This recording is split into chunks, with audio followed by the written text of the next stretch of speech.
ఉమ్మడి నిజామాబాద్ జిల్లా వ్యాప్తంగా సీజనల్ వ్యాధులు తీవ్రంగా ప్రబలుతున్నాయి. ప్రతి ఇంట్లో ఒకరు లేదా ఇద్దరు మంచాన బారిన పడి తీవ్ర ఇబ్బందులు ఎదుర్కొంటున్నారు. ఈ నేపథ్యంలో పేద మధ్యతరగతి కుటుంబాలకు ప్రబలినటువంటి విషజ్వరాలు గవర్నమెంట్ హాస్పిటల్లో ఏ విధమైన ట్రీట్మెంట్ అందుతుంది, ప్రజలకు ఏ విధమైన వైద్యం డాక్టర్లు అందిస్తున్నారనే అంశం ఉమ్మడి నిజామాబాద్ జిల్లా వ్యాప్తంగా డాక్టర్ల పనితీరు, హాస్పిటళ్ల పనితీరు తెలుసుకునే ప్రయత్నం చేద్దాం. మనం ప్రస్తుతం నిజామాబాద్ ఏరియా హాస్పిటల్లోని సెల్లార్లో ఉన్నాం. సెల్లార్లో రోగులకు ఓపీ అందిస్తారు. ఈ సెల్లార్లో దాదాపుగా ప్రతినిత్యం 2000 నుంచి 2000 మంది ఓపీ తీసుకోవడానికి వస్తారు. సుదూర ప్రాంతాల నుంచితో పాటు ఇటు చుట్టుపక్కల గ్రామాల ప్రజలు ఈ మనమైతే ఏదైతే విజువల్లో చూస్తున్నామో ఆ ప్రదేశంలో కీర్చినట్టుగా స్పష్టంగా జరపీడితులు కనబడుతున్నారు. ప్రతిరోజు 2000 నుంచి 2500 మంది కేవలం నిజామాబాద్ జిల్లా కేంద్రంలో ఉన్నటువంటి ఈ పెద్ద ఆసుపత్రికి వస్తుందంటే సీజనల్ వ్యాధుల ప్రభావం నిజామాబాద్ జిల్లా వ్యాప్తంగా ఎట్లుందో అర్థం చేసుకోవచ్చు. క్యూ లైన్లు కనబడుతున్నాయి. ఎవరికి వారు క్యూ లైన్లను ఏర్పాటు చేసుకోవడం జరిగింది.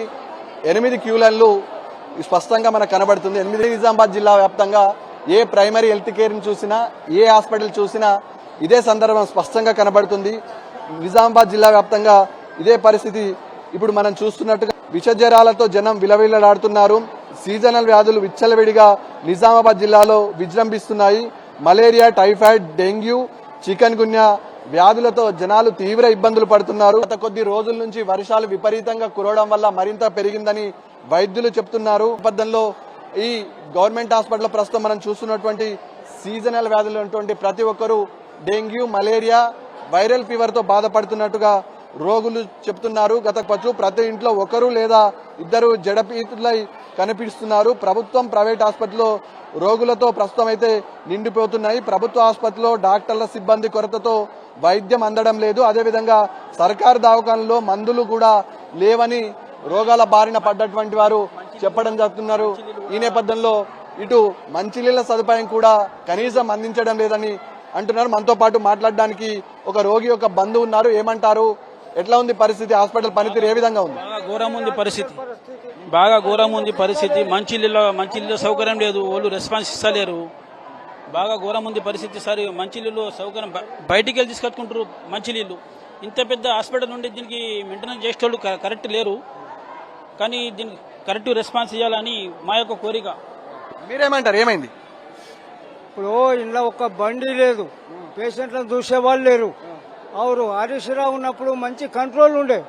ఇప్పుడు కంట్రోల్ లేదు, ఏమి లేదు. దీనిలో సుక్క లేదు. యాడ అసలు పేషెంట్ కడుక్కుందామంటే నల్లలు లేవు, తాగే నీళ్ళు లేవు.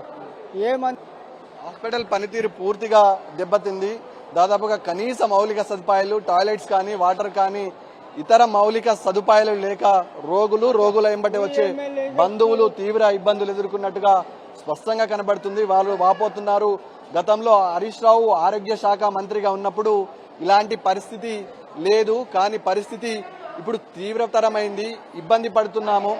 స్వయాన రోగుల వెంట వచ్చే బంధువులు చెప్తున్న సందర్భం స్పష్టంగా కనబడుతుంది. ఆసుపత్రి సెల్లార్లో గతంలో 8 లిఫ్టులు పనిచేసేవి.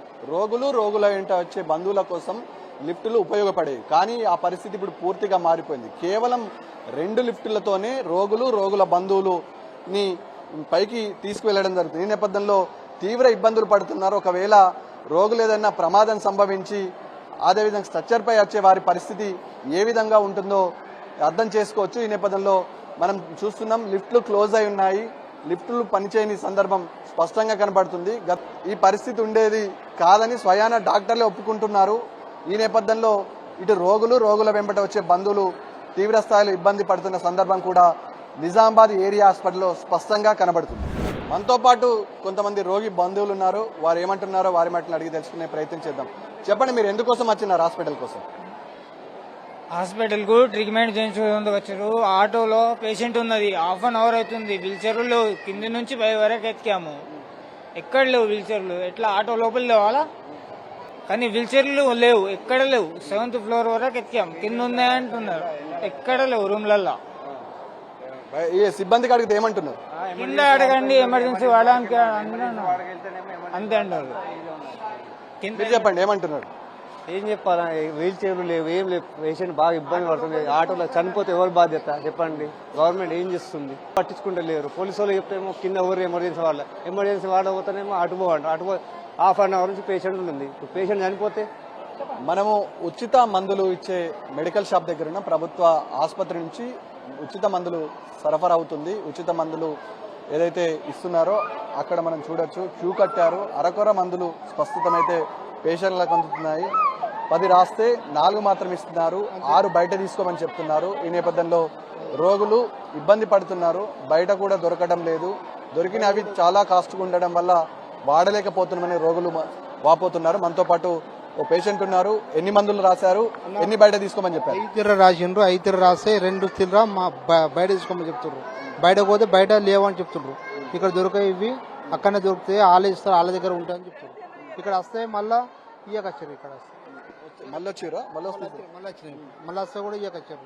ఏమంటున్నారు? ఇంతే అంటున్నారు. అవి అంతే ఇంత వేసుకోవాలని చెప్తున్నారు. మళ్ళీ పోతే మళ్ళీ ఈ గోళ్ళు ఎప్పుడు వేసుకోవాలన్నా కూడా వాళ్ళు కరెక్ట్ చెప్పకొచ్చారు. ఏ టైం కన్నా చెప్పకొచ్చారు. వచ్చి 1-2 గంటలు అవుతుంది. అప్పుడు ఉన్నప్పుడు మంచి పట్టించుకోగానే ఇప్పుడు ఎప్పుడు 8 గంటలకు వచ్చినాం, 12 అయిపోతుంది. అక్కడ డాక్టర్లు రెస్పాన్స్ ఇస్తున్నారా? వచ్చిన వాళ్ళకి కూడా 2 గంటలు పట్టింది. బయట మూత్రం పరీక్ష తీసుకుపోయి అక్కడ ఇచ్చినాం. అది వాళ్ళే మీటింగ్ పెట్టుకుంటా వాళ్ళ బాగా చేపడదాకా ఇప్పటిదాకా చూసాం. ఇప్పుడు అయిపోతే మళ్ళీ ఇప్పుడు రాసిస్తే ఇక్కడ వచ్చింది. ఇక్కడ వస్తే ఇక్కడ నా 5 రాస్తే 3 తిరగోళ్ళు ఇచ్చారు. అదే సార్. నిజామాబాద్ జిల్లా ఆసుపత్రిలోని 5వ ఫ్లోర్లో జ్వరాల కోసం పర్టికులర్గా ఓ వార్డుని ఏర్పాటు చేశారు. వార్డుని ఏర్పాటు చేసి ట్రీట్మెంట్ అందిస్తున్నారు వైద్యులు. ఈ నేపథ్యంలో పెద్ద మొత్తంలో జనాలు జ్వరపీడితులై హాస్పిటల్లో జాయిన్ అవుతున్న సందర్భం స్పష్టంగా కనబడుతుంది. గత వారం 10 రోజుల నుంచి విపరీతమైన జ్వరము, మలేరియా, చికెన్ గున్యా, టైఫాయిడ్ వంటి వ్యాధులు ప్రబలంతో వీరు హాస్పిటల్లో వచ్చి ట్రీట్మెంట్ చేసుకున్న సందర్భం స్పష్టంగా కనబడుతుంది. జ్వరపీడితుల బాధలు వర్ణనాతీతం. ఇక్కడ డెంగ్యూ, మలేరియా, టైఫాయిడ్ విపరీతంతో పాటు చికెన్ గున్యా కూడా ప్రబలంతో రోగులు ఇబ్బంది పడుతున్న సందర్భం నిజామాబాద్ జిల్లా ఏరియా హాస్పిటల్లో ప్రస్తుతం కనబడుతుంది. మేల్ వార్డు, ఫీమేల్ వార్డు 2 వార్డులను ఏర్పాటు చేశారు. 2 వార్డుల ద్వారా ట్రీట్మెంట్ అందిస్తున్నారు వైద్యులు. ఈ నేపథ్యంలో డాక్టర్ల కొరత విపరీతంగా నిజామాబాద్ జిల్లా ఆసుపత్రిలో ఉంది. దాదాపుగా 244 డాక్టర్లు అవసరం ఉండగా కేవలం 66 మంది మాత్రంతో నెట్టుకొచ్చిన సందర్భం కూడా స్పష్టంగా కనబడుతుంది. 10 రోజుల నుంచి డాక్టర్లు కావాలని ప్రపోజల్ పంపినా ఇటు వైద్య విధాన పరిషత్ నుంచి కానీ, అటు మెడికల్ ఆఫీసర్స్ నుంచి కానీ, వైద్య ఆరోగ్య శాఖ నుంచి కానీ స్పష్టత లేక అరకొర వసతులతో ఇవాళ గవర్నమెంట్ హాస్పిటల్లో ట్రీట్మెంట్ అందిస్తున్న సందర్భం స్పష్టంగా కనబడుతుంది. రోగులైతే తీవ్ర ఇబ్బందులు ఎదుర్కొంటున్నారు. సీజనల్ వ్యాధులు ప్రబలుతున్నాయి. ట్రీట్మెంట్ కోసం ముఖ్యంగా పేద మధ్యతరగతి కుటుంబాలకు చెందిన వారే ప్రభుత్వ ఆసుపత్రిలో వైద్యాని కోసం వస్తారు. ఇటు డాక్టర్ల లేమి, మందుల కొరతతో ఇవాళ పేషెంట్లు నిజామాబాద్ జిల్లా వ్యాప్తంగా ప్రధాన ఆసుపత్రిలో స్పష్టంగా కనబడుతుంది. ట్రీట్మెంట్ అందక రోగులు ఇబ్బంది పడుతున్న సందర్భం కూడా స్పష్టంగా కనబడుతుంది. ఉన్నవారితో నెట్టుకొస్తున్నారు. వైద్యం అందక కూడా రోగుల బాధలు వర్ణనాతీతం అని చెప్పొచ్చు. ఈ నేపథ్యంలో మనం ఎక్కడ చూసినా అదే బాధ కూడా స్పష్టంగా కనబడుతుంది. మనం జిల్లా ఆసుపత్రి ముందు ఉన్నాం. బోధన్ నియోజకవర్గంలో జిల్లా ఆసుపత్రి ఉంది. నిజామాబాద్ జిల్లాకు మెడికల్ కాలేజ్ కేటాయించడంతో అది బోధన్కి తరలించడం జరిగింది.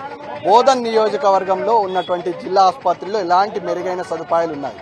డెంగ్యూ, మలేరియా వంటి విషజ్వరాలు ప్రబలుతున్న టైంలో బోధన్ జిల్లా ఆసుపత్రి తీరుతెన్నులు ఏ విధంగా ఉన్నాయి? బోధన్ జిల్లా ఆసుపత్రికి వెళ్లి తెలుసుకునే ప్రయత్నం చేద్దాం.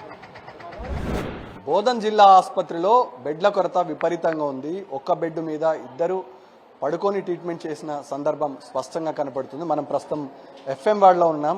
ఇందులో ఫస్ట్ ఫ్లోర్లో ఉంటుంది. ఈ నేపథ్యంలో వైరల్ ఫీవర్లు విపరీతంగా ప్రబలడంతో బెడ్స్ షార్టేజ్ విపరీతంగా ఉంది. 100 బెడ్స్ హాస్పిటల్ ఇది. దాదాపుగా చుట్టుపక్కల గ్రామాల నుంచి పెద్ద ఎత్తున ఇక్కడికి వచ్చి ట్రీట్మెంట్ అందుతుందనే భరోసాతోని రోగులు ఇక్కడికి వచ్చేసి గత వారం నుంచి ట్రీట్మెంట్ కోసం వెయిట్ చేస్తున్నారు. ఇక్కడ ప్రస్తుతం మనం చూస్తున్నటువంటి FM వార్డులో ఒక్కొక్కరు 2 బెడ్లను షేర్ చేసుకుంటున్నారు. ఈ నేపథ్యంలో రోగులైతే ప్రస్తుతం ఇబ్బంది పడుతున్నారు. వీళ్ళకి కేటాయించింది 2కి కలిపి ఒకే బెడ్. వీళ్ళు వివిధ రోగాల బారిన పడి హాస్పిటల్లో జాయిన్ కావడం జరిగింది. వీరు ఒకరు కూర్చుంటే మరొకరు పడుకోవడానికి వెసులుబాటు కల్పించుకుంటున్నారు. వీళ్ళ మధ్యన వీళ్ళు కోఆర్డినేషన్ చేసుకుంటున్నారు. ఒకసారి మాట్లాడించే ప్రయత్నం చేద్దాం. ఏమైందమ్మా, బెడ్స్ లేవా మీకు? లేవు మాకు. ఒక్క బెడ్ మీద 2 పేషెంట్లు ఉన్నాము.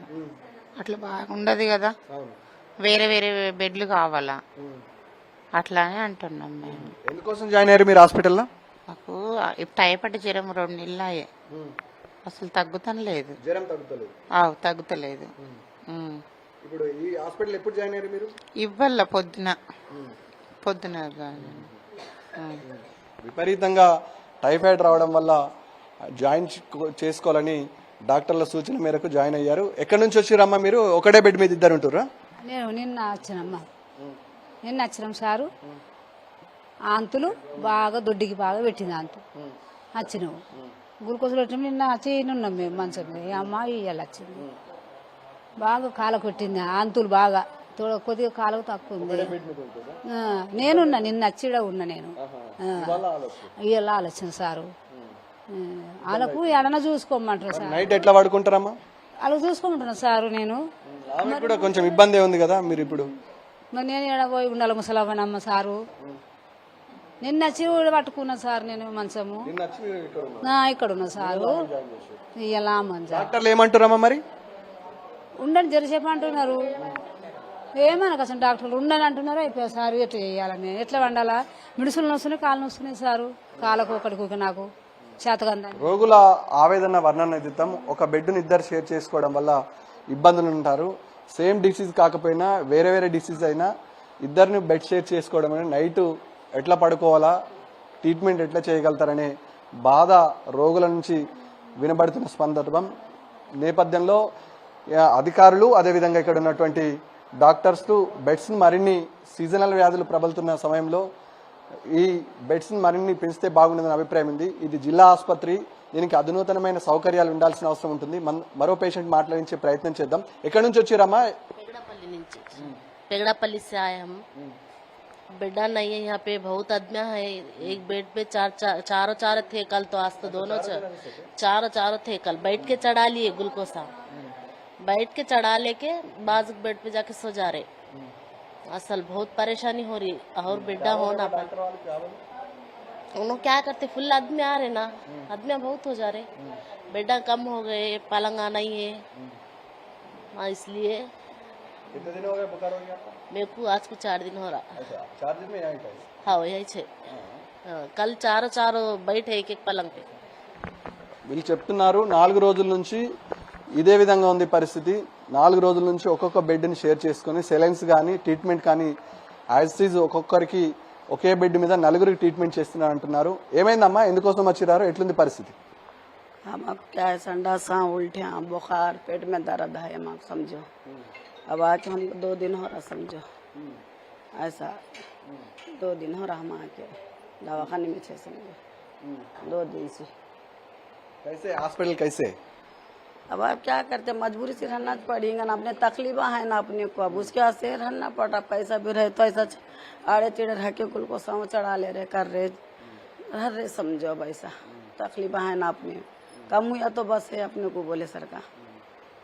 వారు అంటున్నారు మాకు బాధ ఉంది కాబట్టి ట్రీట్మెంట్ చేసుకోవాలి కాబట్టి తప్పనిసరి పరిస్థితుల్లో భరించాల్సిన పరిస్థితి ఏర్పడిందని చెప్తున్నారు. ఈ నేపథ్యంలో ఇటు పైన మనం ప్రస్తుతం చూస్తున్నాం, ఇది ఎఫ్ఎం వార్డు.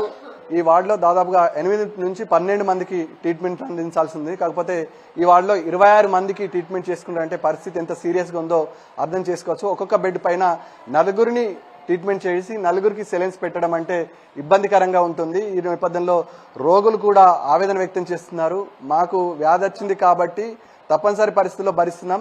గతంలో ఇలాంటి పరిస్థితి లేకుండే సీజనల్ వ్యాధితో పాటు ఇటు సోకుతున్నటువంటి మలేరియా, టైఫాయిడ్ వంటి వ్యాధులతో తీవ్ర ఇబ్బందులు గురవి అయ్యి ఇక్కడికి వస్తున్నామని చెప్తున్నారు. మనం చూస్తున్నాం ఈ సెల్లార్కి ఏదైతే ఉందో ఊడిపోవడంతో కూడా వాటర్ కిందికి లీక్ అవుతున్నాయని కూడా ఆవేదన వ్యక్తం చేస్తున్నారు. ఇటు రోగుల బాధను పట్టించుకునే వారు లేక తీవ్ర ఇబ్బందులు ఎదుర్కొంటున్నారు. డాక్టర్ల సదుపాయం కూడా అరకొరగా ఉండడంతో తీవ్ర ఇబ్బందులు ఎదుర్కొంటున్నారు. మరో పేషెంట్ తో మాట్లాడించే ప్రయత్నం చేద్దాం. చెప్పండి అమ్మా, ఎక్కడి నుంచి వచ్చారు, ఏంది పరిస్థితి? ఏం సార్ బీమారి అట్లానే ఉంటుంది ఎక్కువ. రెండు ఉంటున్నాం, 2 ఉంటున్నాం. సరిపోకొచ్చిండ్రు, పోయినరు వాళ్ళు అన్నం తినతందుకు పోయినరు. ఇక్కడే ఉండాలి కదా, ఎక్కడ ఉంటారు మళ్ళా, ఎక్కడ ఉంటారు? బెడ్లు లేవు కదా, తక్కువ ఉంది. కేసీఆర్ అప్పుడు మంచిగానే ఉండే ట్రీట్మెంట్ అన్ని, ఇప్పుడు కొద్దిగా డల్ అయిపోయింది. రేవంత్ రెడ్డి వచ్చినప్పటి నుంచి డల్ అయిపోయింది దవాఖానాలు. బాత్రూమ్లు గలీజు మొత్తం చండాలమే అయిపోయింది. కేసీఆర్ అప్పుడు టైట్ ఉండే మంచిగా పని కూడా మంచిగా నడిచింది. ఇప్పుడు ఏం లేదు.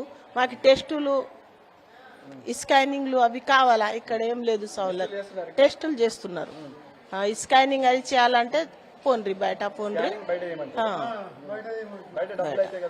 అయితే కదా. మళ్ళా అదే రిక్వెస్ట్ చేస్తున్నాం గవర్నమెంట్కి, మాకు ఇన్ని సౌలతులు కావాలా. ఎక్కడ తీసుకొని పోవాలా? గరీబ్ మనుషులు ఎక్కడ పోవాలా సార్? మేము రేవంత్ రెడ్డి వచ్చినప్పటి నుంచి ఇట్లా అయిపోయింది. కేసీఆర్ ఉన్నప్పుడు మంచిగా ఉండే సార్, కేసీఆర్ ఉన్నప్పుడు మంచిగా ఉండే, ఇప్పుడు మంచిగా లేదు. బాత్రూమ్ గలీజ్, ఏమైనా టాబ్లెట్ తీసుకోవాలంటే బయటనే. రోగులంతా ఒకటే చెప్తున్నారు, గతం ఎంతో బాగుండే, గతంలో కేసీఆర్ ముఖ్యమంత్రిగా కొనసాగినంత కాలం ఎలాంటి ఇబ్బంది లేకుండే, పేద మధ్యతరగతి కుటుంబాలకు వైద్యం అప్పుడు వారి ముంగిట్లో చేరువైతుండే. అక్కడే బెడ్ 3 సిలిండర్స్ ఎక్కుతున్నాయంటే పరిస్థితి ఎంత సీరియస్ గా దయనీయమైన పరిస్థితి ఉందో అర్థం చేసుకోవచ్చు. వారి బాధల ఒకసారి తెలుసుకునే ప్రయత్నం చేద్దాం. వారు ఏమంటారో. ఏందమ్మా, ఎక్కడి నుంచి వచ్చారు, ఏంది ఏం పరిస్థితి? డిచ్పల్లి నుంచి వచ్చాము. మా పాప ఇక్కడ బోధనలో చదువుకుంటుంది. పాప అక్కడ స్కూల్లో చక్కెర వచ్చి పడిపోయింది. ఇటు నుంచి ఇక్కడ తీసుకొచ్చినాం. వాంటింగ్ మోషన్స్ అయింది. ఇక్కడ ఫీవర్ వచ్చింది. అయితే ఒకటే బెడ్ మీద 3 ఉన్నారు. ప్లేస్ లేక మా పాపని ఇక పక్కకు వండేసినాం. ఏం చేయాలా? ఇబ్బంది అవుతుంది కదమ్మా. మరి ఏమంటారు వాళ్ళకి అడిగితే? వాళ్ళకి అడిగితే ఏమంటుండ్రు, ఏం లేదు, ఏం చేయాలా, మేము బెడ్లు లేవు, ఉండు వెళ్తేది ఇది ఏం చెప్పాలి. ఇక ట్రీట్మెంట్ మరికొంతగా మెరుగుగా అందించాలని వైద్యులకు రోగుల బంధువులు విజ్ఞప్తి చేస్తే నిర్లక్ష్యమైన సమాధానం చెప్తున్నారని రోగుల బంధువులు ఆవేదన వ్యక్తం చేస్తున్నారు. వాళ్ళు దాదాపుగా 4 నుంచి 5 రోజుల నుంచి ఇదే పరిస్థితి ఉన్నాం. ఒక్కొక్కసారి 4 నుంచి 5 నుంచి 6 ఒకే బెడ్ పైన ట్రీట్మెంట్ చేసుకోవడం ఇబ్బందికరంగా మారింది. ఇప్పటి వరకు వైద్య శాఖకు సంబంధించిన ఆరోగ్య మంత్రి సీజనల్ వ్యాధి పట్ల అప్రమత్తం చేయలేదు. వైద్య ఆరోగ్య శాఖ మంత్రి డాక్టర్లతో టెలికాన్ఫరెన్స్ కానీ, డాక్టర్లతో ఈ కామారెడ్డి ఉమ్మడి నిజామాబాద్ జిల్లాలో ఉన్నటువంటి సీజనల్ వ్యాధుల ఏం జరుగుతుందనే విషయం చర్చించలేదని ప్రధానంగా ఆరోపణలు ఉన్నాయి. గతంలో హరీష్ రావు మంత్రిగా కొనసాగినంత కాలం వైద్యులను అప్రమత్తం చేశారు, సీజనల్ వ్యాధుల పట్ల అప్రమత్తం చేశారు, అదేవిధంగా పారిశుద్ధ్యానికి పెద్దపీటేశారు. కానీ ఇప్పుడు ఆ పరిస్థితి కనబడతలేదు. ఇప్పటి వరకు వైద్య ఆరోగ్య శాఖ మంత్రి పూర్తి స్థాయిలో ఉమ్మడి నిజామాబాద్ జిల్లాలో ఉన్నటువంటి హాస్పిటల్లో ఉన్నటువంటి డాక్టర్లతోని, అదేవిధంగా ఈ జిల్లాలో ఉన్నటువంటి పరిస్థితులపై సమీక్షా సమావేశం కానీ, టెలికాన్ఫరెన్స్ కానీ నిర్వహించలేరని ప్రధానంగా ఆరోపణ. విపరీతమైన బెడ్స్ కొరత, అదేవిధంగా మందుల కొరత, పారిశుద్ధ్య లోపం స్పష్టంగా కనబడుతుంది. శానిటైజర్ వ్యవస్థ కూడా పూర్తి స్థాయిలో ఇక్కడ కనబడతలేదు. దుర్గంధం వెదజల్లుతుంది. మనం ప్రస్తుతం చిన్నపిల్లల కేర్ విభాగంలో